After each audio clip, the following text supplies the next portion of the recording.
Hi crafty friends, this is card number 10 in Full Deck Challenge 3. The prompt for this week was vintage and brown splatter. Of course, vintage is up for interpretation, and for me it means old and aged. Here is a perfect brown stamp for my constant item, and for my carryover item from last week, I'm going to use a sentiment. I've collected all my brown and vintage style items. I really like items that have got like handwriting on, like that vintage script. So I've collected quite a few of those, and I'm going to cut some strips and lay them across. Remember, we're still sticking to our mini collage as our overall theme. So I'm tearing these pieces into strips so they've got a nice ragged edge and overlapping one over the other.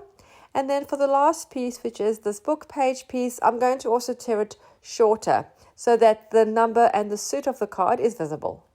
I'm happy with that, so I'm going to stick it down. I'm going to use Mod Podge. And then I also apply a layer of Mod Podge over the scraps of paper. This is to waterproof them, so it allows me to add watery or painty medium later without making the papers all soggy.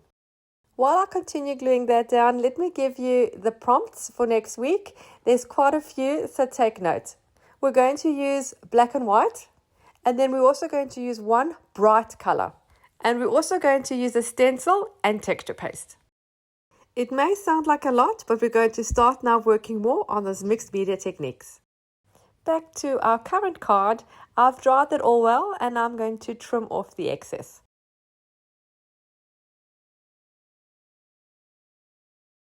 Trying to see now where I'm going to add my postage stamp and what other embellishments I'm going to add. I had this little clock and the stack of books. There are die cuts that I thought would look cute, but they didn't really work out on this card. What I'm doing now is I'm adding a bit of a frame around the stamp just to lighten it up a little bit so it can stand out more. I stuck the stamp onto a book page, and I'm going to trim around it, leaving about 3 millimeters all the way around. And you can see how much better that looks and how it stands out. Before we go any further, I'm going to add the brown splatter, which was one of the prompts. I'm using a spray oxide ink in the color Vintage Photo. You could use acrylic paint that's watered down. You could use watercolor paint. Always try and use what you have. So I've just dipped my fan paintbrush into the bottle of the ink and just splashed it over the entire card, concentrating more in the center and the top right and bottom left, and then I'm going to dry it. I'm going to add some black thread underneath the stamp in the top right hand corner. This is to create some contrast, texture and additional interest. I'm going to use a clear craft glue to stick this down. This will help get all those fibers of the thread stuck down really well.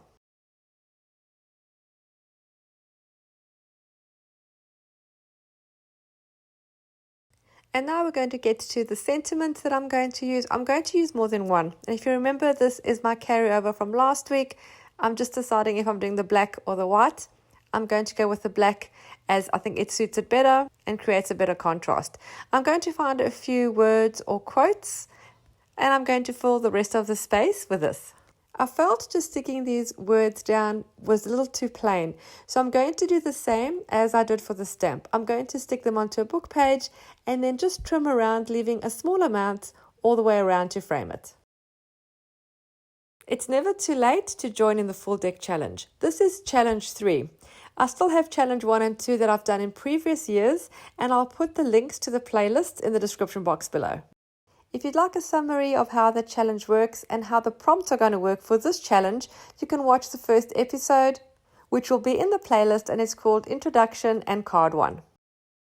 And if you're on Facebook, you can join my group. Just search Full Deck Challenge Group.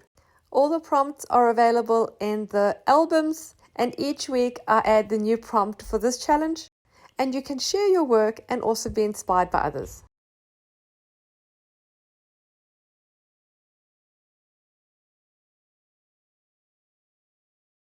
I like the way those look. I'm going to glue them down. If you notice, the trim around the sentiments and around the stamp that is a lighter color balances really well with the corner that is left open, because it also is a lighter color. If I had not added the lighter trim around the sentiments and the stamp, then the only light area would have been the bottom right hand corner, which would have made the overall look unbalanced. it would have drawn your eye down to the bottom, and that section will look like it doesn't fit in. By adding the lighter trim, it helps pull your eye up and over the card, and it creates harmony and balance.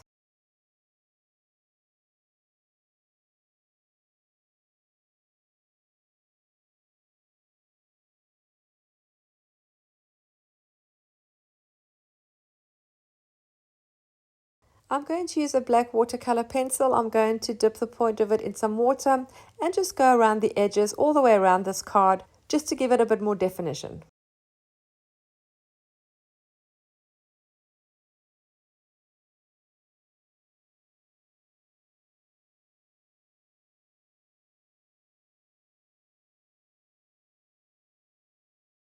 Let me show you a close-up of the card. Thank you so much for taking the time to watch card number 10 in Full Deck Challenge 3. I hope you are inspired to create your own and to join in the challenge if you haven't already. Don't forget to subscribe to my channel and hit the little bell so you're notified every time I upload new content. Thanks again for watching, happy creating, and I'll see you again soon. Bye!